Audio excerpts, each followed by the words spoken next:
আবার চলে এলাম একটা নতুন ব্লগ নিয়ে। তোমাদের যেমন আগেই বলেছিলাম, আমরা কিন্তু এইবারের যে ট্রিপটা মানে দাবাইপানি, দার্জিলিং, শিলং, এই ট্রিপটা কিন্তু আমরা খুব সাডেন প্ল্যান করেছিলাম। তাই আমরা কিন্তু ট্রেনের টিকিট পাইনি, শুধু রিটার্নের বন্দে ভারত ছিল। বাট যাওয়ার সময় কিন্তু আমরা চলে গেছিলাম শ্যামলী পরিবহনের কাছে।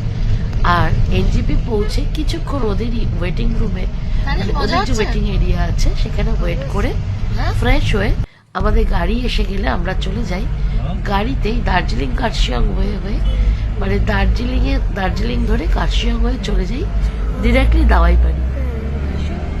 দাওয়াইপাড়ি যাওয়ার সময় রাস্তার সিনিক বিউটি জাস্ট অসাধারণ। কিন্তু রাস্তা যতই সুন্দর হোক, আমরা কিন্তু পাহাড়ে যাচ্ছি, মানে যেখানেই পারবো পাহাড়ি মোমো খাবো। তো অ্যাজ ইউজুয়াল ড্রাইভারটাকে বললাম একটা সামনে কোনো ক্যাফেতে দাঁড়াতে, আর সেখানে নিয়ে নিলাম গরমা গরম ধোয়া ওঠা কফি আর মোমো। বিশ্বাস করবে না, ফার্স্টে তো ডাউট ছিল যে মোমোটা কেমন হবে না হবে, এক প্লেটে নিয়েছিলাম। তো কফি না খেয়ে চা খাচ্ছে। তোমার নিয়েছিল লিকার চা, আর সাথে আমাদের ড্রাইভার দাও ছিল, ড্রাইভার দাও কফি খেয়েছিল। কিন্তু মোমোটা খাওয়ার পর আমার এত টেস্টি লেগেছিল যে শেষ হতে না হতে আরেক প্লেট অর্ডার করে দিয়েছিলাম। আমরা এইরকমই পেটুক বাবা। মোমোটা এত ভালো লেগেছে, একদম পাহাড়ি মোমোতে আবার এক প্লেট অর্ডার।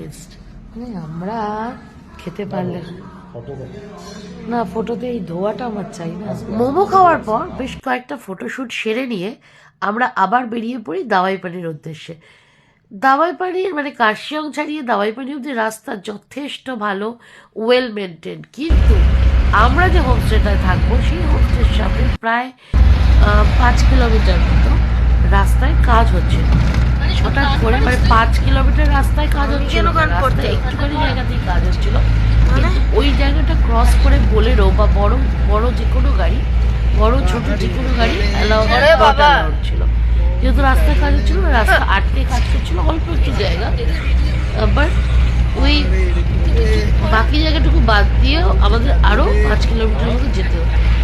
তো ওরা আমাদের গাইড করেছিল অন্য একটা রাস্তা দিয়ে, পুরোনো রাস্তা মানে এমন একটা রাস্তা যেটা গুগলের সাউন্ড নেই, সেই রাস্তা দিয়ে আমরা যাওয়ার চেষ্টা করেছিলাম বোলেরো নিয়ে। বাট আমাদেরই এতটা ভয় করছিল, রাস্তাটা এত স্টোনি আর এত স্কিড করছিল সব গাড়ি, পাশে বিশাল খাদ। তো আমরাই পরে বললাম ড্রাইভারটাকে যে না, আমরা ভালো রাস্তাটাতেই যাব।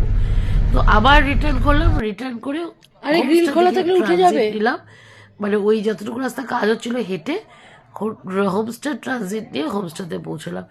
এই ছিল আমাদের যশবন্তী হোমস্টে দাওয়াইপাড়িতে।